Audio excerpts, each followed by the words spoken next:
Alright, so this video is probably going to be a bit of a rambly one, but I'm starting my second semester of medical school this week, and I'd like to share with you guys all of the things that I've experienced so far, what I expected, what I didn't expect, what's been hard, and what's been easy. Hey everyone, and welcome back to the YouTube channel. If you don't know me, my name is Emil, and I'm a first year medical student studying at Monash University in Melbourne, Australia. And on this channel, we help students trying to get into undergraduate medicine in Australia. So I know that a lot of you guys watching these videos are probably people trying to get into medicine or people in similar courses. So I'd like to just share my experiences so that hopefully you can get an idea of what might be coming down the line for you. In general, I'm going to talk about three main areas: how med has been academically, how it's been socially, and then how the transition from school to uni has been in general as well. So talking about academics, I think it's very fair to say that the experience will be different for everyone, but so far there have been quite a few things that have surprised me about the structure and content of the course. The first thing is that going into med, I had absolutely no idea about how the course would be structured,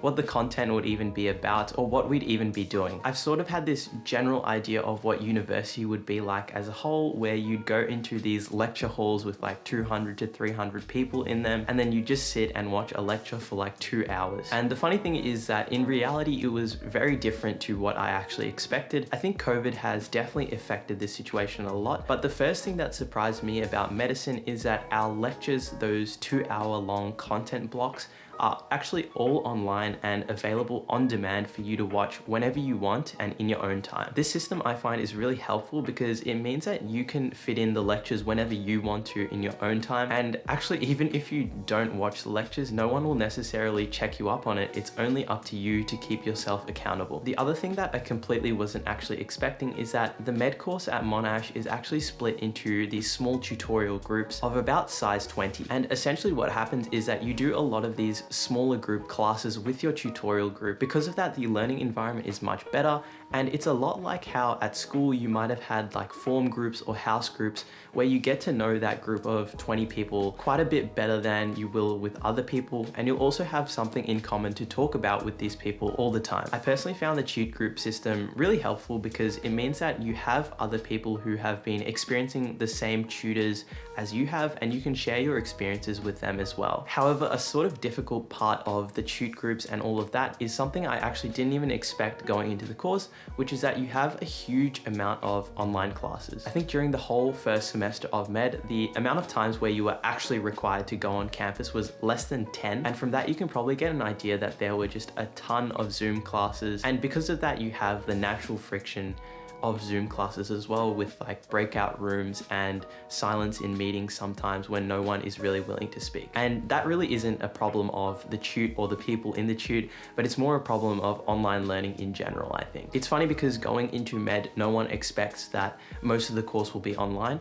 I actually think though that compared to other courses like science and biomed, we've actually had sort of the least amount of classes in person. The other thing that sort of surprised me about med was the content itself. I have no idea what I was really expecting going into medicine, but when you see that chem is a prerequisite for medicine, you sort of think that the content will be more chemistry based rather than biology. However, when you actually get into the course, you start to realize straight away that the majority of the science component of med is pretty much all bio, and there's really barely anything else outside of the bio stuff you've learned. And in the first semester, at least, most of the stuff we've been doing has been just bio related. So in that sense, I actually didn't think the course was necessarily that difficult because you wouldn't actually have to spend like super long thinking about some topics. There were of course a few topics here and there that were pretty hard to wrap your head around, but in general I think the majority of the content was fairly understandable and manageable from a difficulty standpoint. I think the real difficulty of the course comes from how much content there is and how in-depth you can actually go with the content if you really want to. The thing that I'd like to say though is that I think the course is sort of designed in a way that's made to help you pass. One of the very surprising things I found was that the first year of med is completely ungraded,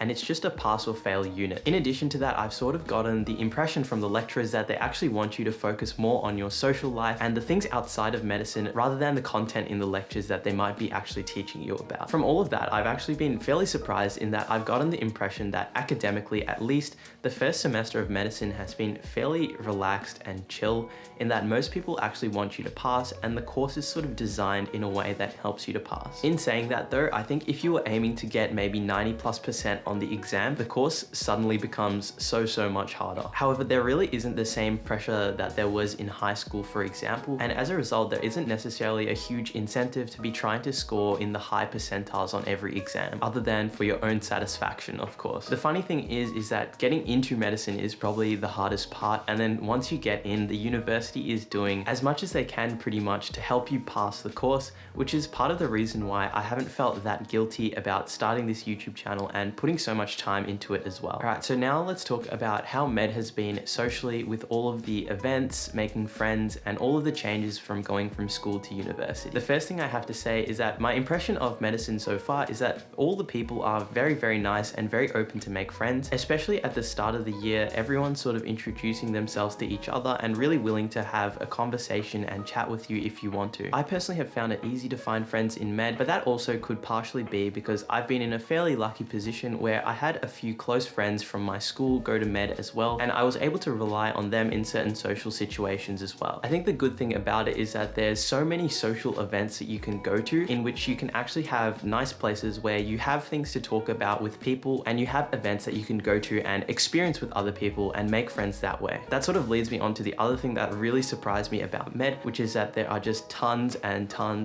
of events that you can go to. And don't get me wrong, I was actually at a school where there were a lot of extracurriculars, like I did debating, orchestra, sport, and sport outside of school. But when you get to university, the amount of extracurricular things there are is just ridiculous, and there's just so much you can actually do. Pretty much every week there are like 3 events or presentations on, and you have to be really careful as to which ones you're actually choosing to go to. You just get bored or sick and tired of going out. The other thing to note is that the price of going to social events can add up really quickly. Often it's not the ticket price of the event, but if you go somewhere, you'd end up buying lunch with friends or going to this other thing and spending money there, and your money can run out really quickly, so you have to be careful of that as well. In general though, I think the amount of social events and stuff there is actually a really good thing, because it can really help you to find people who are interested in the same things that you are, and also lets you sort of understand the things that you're interested in as well. So now that we've talked about the social aspect of medicine, let's just talk quickly about how my transition from school to uni has been in general. Personally, I think that I've had a really smooth transition to university so far, because I actually got my driver's license earlier in the year, and because Monash is kind of located in an awkward spot for me personally to get to by public transport, it's been really helpful that I have a car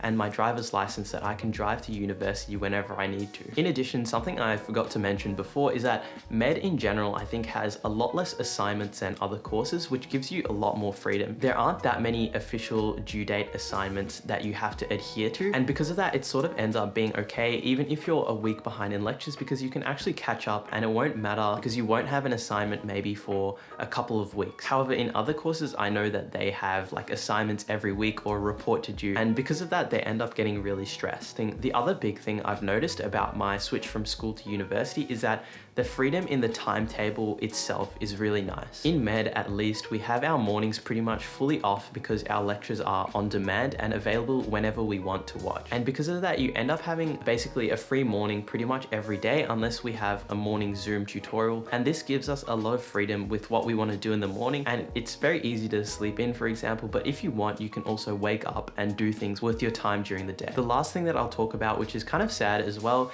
is that you notice some of your friends from school will start to drift off. And this is sort of something you expect going into university for sure. And I'm sure for some people that might be a good thing. You might never want to see some people again. But in general, I think it's been a bit of a shock for me, and you definitely have to reach out to your friends and invite them out to do stuff, because otherwise you won't get the same sort of connection with them as you did at school when you'd maybe just see them every day and just say hi like that. So those have been my thoughts on my first semester of medical school so far. I'm sure I might have missed something that I wanted to say, but this has been a bit of a rambly video, and I really appreciate if you've made it this far. I've recently launched my weekly email newsletter where I talk about things relating to med school and stuff like this that I won't necessarily mention as often on the YouTube channel, so make sure to subscribe to that if you've enjoyed this video. If you want more of a peek into my life in medical school, make sure to check out this vlog of me during the med school holidays.